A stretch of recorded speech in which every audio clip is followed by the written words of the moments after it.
This week we're talking about mutual funds because there's a lot of changes coming here in Canada.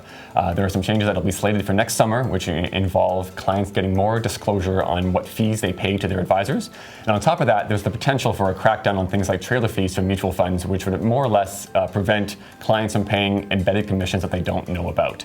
To discuss this topic, I've got Clare here today, who's our investment reporter for The Globe. What would you say has been the industry's response to all this change? Has there been an evolution? Are they more embracing of it now, or is there still a lot of pushback? I think when it first came into play, there was a lot of pushback, but in the last couple of years, we are seeing a lot of the financial firms embrace it, and they're actually spending quite a bit of money to put in the changes that are coming ahead. You know, we see changes with their technology, their training, and they're educating their advisors who are going to be sort of the front people who are going to relay that to the investors. Right, and there are people who will say that, listen, the new changes that we do have coming for sure, which are around disclosure, that's going to create a lot of, it's going to have big ripple effects in the industry because all of a sudden clients are going to see how much they're paying to their advisors each year, and that has a lot of fund companies and advisors worried that clients are just going to walk away. What would you say that the fund companies need to do to kind of stress that they can add value?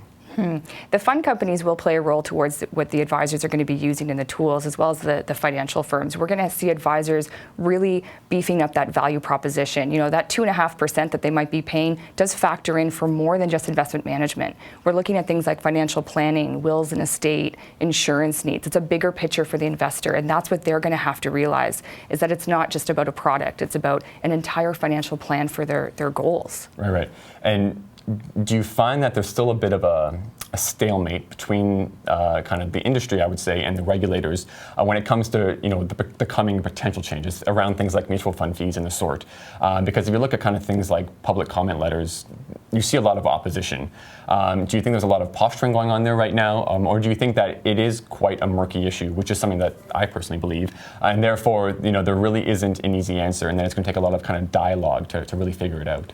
I think it's still a murky issue. I think there's definitely going to be more dialogue. I mean, they've set dates coming forward for these changes, but whether or not that relays down to the advisor and then ultimately to the investor, it's going to take some time for sure for those changes to really play. Right. And my personal opinion, which I wrote this week, is that there is no easy answer. No matter what the regulators do or the industry does, it's going to have ripple effects in other areas. And for that reason, you kind of have to make a decision, evaluate how that decision goes, and then if you want, you can recalibrate in a few years' time. I think at this point, we're so scared of any change coming that we're left kind of humming and hawing instead of actually kind of taking a bold stand.